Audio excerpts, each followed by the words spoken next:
जय भीम नमबुद्धाय. आपण बघत आहात WS न्यूज. मी विजय खवसे. सध्या मी अमरावतीच्या सायन्स कोर मैदानमध्ये आहो आणि सायन्स कोर मैदानमध्ये उद्या श्रद्धेय बाळासाहेब आंबेडकर यांची भव्य विराट सभा आहे आणि त्या सभेची तयारी मी तुम्हाला दाखवणार आहे. आपण बघू शकता हे भव्य असं मैदान आहे आणि या मैदानामध्ये एक 100x40चा असा मंच तयार करण्यात आलेला आहे आणि या तयारीची पाहणी करण्याकरता वंचित बहुजन आघाडीचे जिल्ह्यातील नेते आणि महाराष्ट्रातील नेते सगळे मंडळी या ठिकाणी आलेली आहे आणि भव्य अशी ही सभा या ठिकाणी होणार आहे. वंचित बहुजन आघाडीचे महाराष्ट्र प्रदेश युवा अध्यक्ष निलेश भाऊ विश्वकर्मा सुद्धा आहे. काय सांगाल, उद्या बाळासाहेब आंबेडकरांची भव्य जाहीर सभा आहे, काय नेमकी तयारी सुरू आहे? सर्वप्रथम तर मी आमचे दोन्ही चॅनलचे जे आमचे विजयभाऊ खवसे आहेत त्यांचं स्वागत करतो, मंगेशजी बोबडेंचं स्वागत करतो की सर्वप्रथम त्यांना चळवळीचा फार ताकदीनिशी जेव्हा जेव्हा जिथे सभा होतात सर्वात आधी पोहोचतात. त्याचप्रमाणे आज तुम्ही इथं आलात, तुमचं स्वागत आहे. तुमच्या माध्यमातून मी तुम्हाला निश्चितच या या या तयारी आपण बघूया. सगळी महाराष्ट्र राज्यातील ही 2024ची पहिली सभा आहे आणि या पहिली सभेच्या माध्यमातून निश्चितच महाराष्ट्र राज्य या सभेकडे फार वेगळ्या दृष्टिकोनातून बघत आहे. इथून एक पॉलिटिकल मेसेज जाईल आणि इथून ही पक्षाची मोठी सभा होणार आहे. लोकसभेची तयारी म्हणावं, निश्चितच युद्ध सुरू होणार आहे. 22ला राम मंदिर उद्घाटन आहे, 15 दिवसात आचारसंहिता लागेल आणि ही पहिली सभा आहे. इथून निश्चितच रणशिंगे फुकल्या जातील आणि त्या अनुषंगानेच ही सभा सुरू काय नेमकी म्हणजे काय तयारी काय राहील लोकसभेची वंचित बहुजन आघाडीची? वंचित बहुजन आघाडी आता महाराष्ट्रात फार ताकदीशी काम करत आहे. ज्या वेळेस वंचित बहुजन आघाडीचा कार्यकर्ता हा थोडा ताकदीने पेटलेला आहे, त्याच्या स्वप्नातलं महाराष्ट्र नुसता वंचित आघाडीच नाही तर छोट्या मोठ्या जाती ज्या मायक्रो ओबीसी आहे, ज्यासाठी मागील 5 वर्षात सध्या बाळासाहेब आंबेडकर सातत्यानं आंदोलन केले, मोठ्या प्रमाणात त्यांचे प्रश्न उपस्थित केले, हा सर्व वंचित समुदाय वंचित आघाडीसोबत येतो आहे आणि त्याचे रिझल्ट आपण निवडणुकीत बघणार आहात. निश्चित वंचित बहुजन आघाडीला अजूनपर्यंत इंडिया आघाडीनं बोलावलेलं नाही, त्या संदर्भात तुम्ही काय सांगाल? बोलावणं वगैरे असं काहीच नाही. आमचा आतापर्यंत इंडिया आघाडीच्या जेवढ्या बैठका झाल्या त्यामध्ये बाळासाहेब आंबेडकरांना बोलावलं नाही. महाराष्ट्रातील एक महत्वाचा पक्ष बाळासाहेबांचा आहे. निश्चितच म्हणून थोडा वेळ लागतोय त्यांना हे समजण्यासाठी बाळासाहेब ताकद किती आहे. मागील लोकसभेत आम्ही 48 बाळासाहेबांनी 2019ची जेव्हा निवडणूक झाली तेव्हा आपलं अस्तित्व दाखवून दिलं होतं. आणखी काय ओळखायला पाहिजे?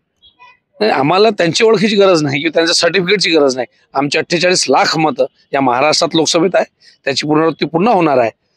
आज जी बोलणी सुरू आहे ते निश्चित त्या पद्धतीची आहे, त्यात मागोपुढे होऊ शकते. जागेंच्या संदर्भात आमचं शिवसेनेसोबत गठबंधन झालेलं आहे.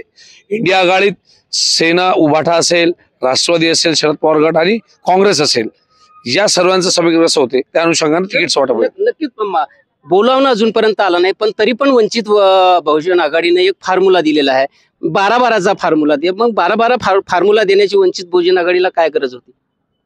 या महाराष्ट्रातील आणि देशातील जनतेला असं वाटतंय कुठेतरी भाजपचं सरकार थांबलं पाहिजे आणि आमची ती तयारी आहे की आम्ही त्यात एक पाऊल पुढे असलो पाहिजे. ही जी विचारधारेची लढाई आहे, विचारसरणीची लढाई, त्या विरोधात आम्ही पहिल्यापासून आहोत. म्हणून आम्ही आमचा फॉर्म्युला दिला की 12-12-12 48 करता येईल आणि त्यात मग बोलणी पुढे होईल.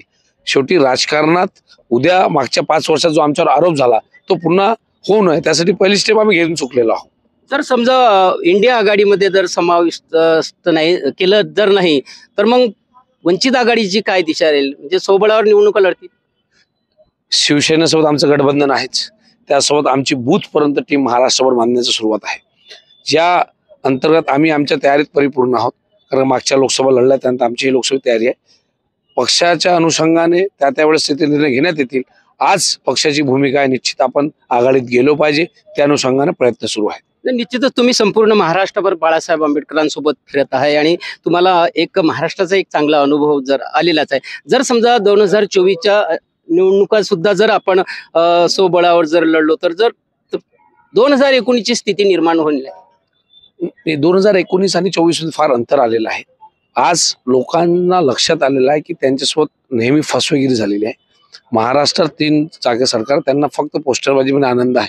कार्यक्रम नाही, ठोस लोकांचे मुद्दे नाहीत, शेतीला भाव नाही, पिकीला हमी भाव नाही, तरुणांचे प्रश्न आहेत तसेच राहिलेले आहेत, स्कॉलरशिपचे असंख्य असे विषय आहेत जे सरकारच्या नजरेतून दूर आहे. ते सर्व विषय घेऊन आम्ही निश्चित पुढच्या दौऱ्यामध्ये आहोत. नक्कीच बाळासाहेब आंबेडकरांना राम मंदिराच्या जे उद्घाटन होणार आहे 22 तारखेला, त्यांचं सुद्धा निमंत्रण मिळालेलं आहे, पण बाळासाहेब आंबेडकरांनी ते जाण्याचं नाकारलं. का बरं तिथे जाण्याचं नाकारलं? मला राम हे आज तिथे नाहीत, आधीपासून राम तिथेच आहे, आज या उद्याही राह.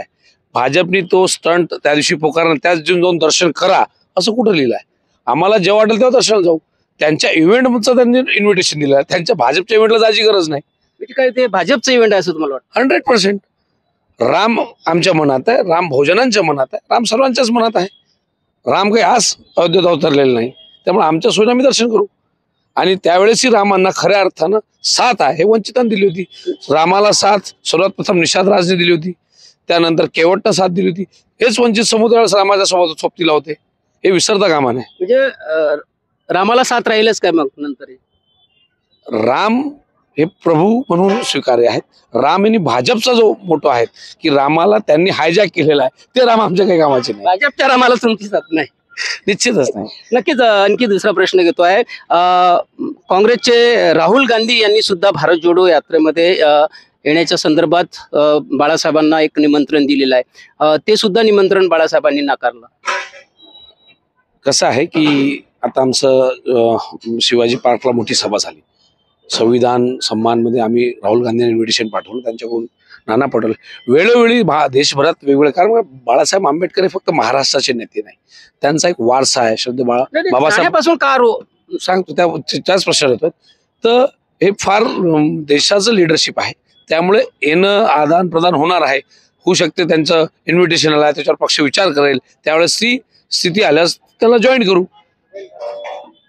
ते आज सभा हा महत्वपूर्ण विषय आहे. पण निश्चितच पण इंडिया आघाडीमध्ये जाण्याची तुमची इच्छा आहे, भरभरून इच्छा आहे, पण तो एक चांगला एक चान्स राहुल गांधीने तो भारत जोडो यात्रेच्या माध्यमातून दिलेला आहे, पण आता तेच जर नाकारलं तर मग इंडिया आघाडीमध्ये जोडणार काय? अजिबात हा गैरसमज आहे की आमची भरभरून जाण्याची इच्छा आहे. लोकांच्या इच्छेपायी वंचित आघाडी, कारण बाळासाहेबांनी पत्र दिलेले आहे तसे. निश्चितच, कारण का मागच्या 5 वर्षांनी जो बी टीमचा आमच्यावर आरोप लावला की सातत्यानं आमचे 5 वर्षात बी टीमचा आरोप सोडण्यात गेला, म्हणून आज आम्ही पहिलं पाऊल घेतलेलं आहे. या देशाच्या जनतेला वाटतं की भाजप थांबलं पाहिजे, त्यासाठी पूर्ण देशातले लोक अलायन्स करायला तयार आहेत. बाळासाहेब आंबेडकर हे देशाचे नेते आहेत, म्हणून त्यांनी त्यानुसार तो प्रस्ताव पाठवलेला आहे.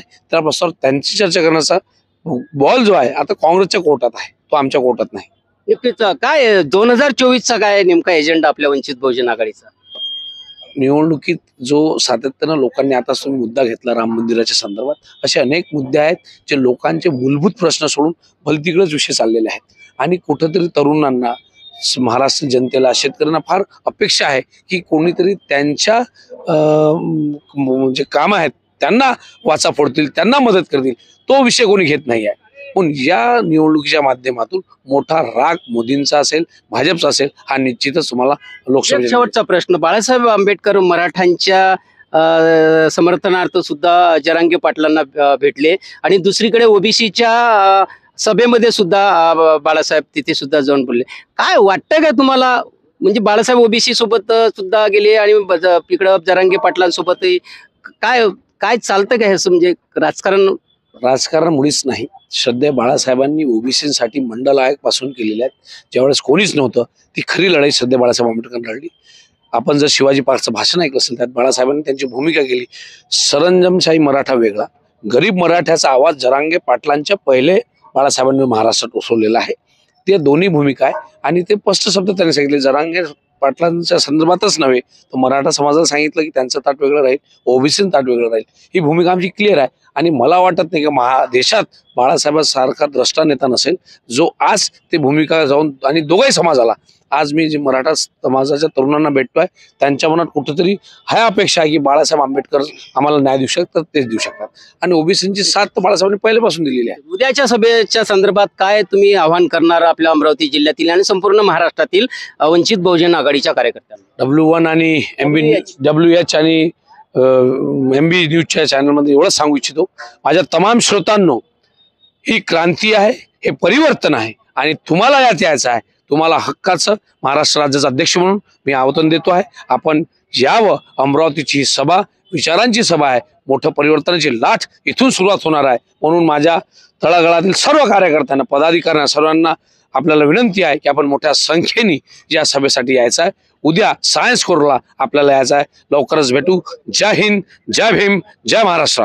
निश्चितच तर हे होते वंचित बहुजन आघाडीचे युवा प्रदेश अध्यक्ष निलेश भाऊ विश्वकर्मा. ते या सभेच्या पाहणी करता या ठिकाणी आलेले आहे आणि त्यांनी सभेची पाहणी केलेली आहे आणि त्यांनी आवाहन केलं आहे लोकांना की या सभेसाठी नक्कीच सर्वांनी यावे असं आवाहन त्यांनी सुद्धा केलेलं आहे. बघत राहा WH news, MB news. Like करा, सबस्क्राईब करा. धन्यवाद.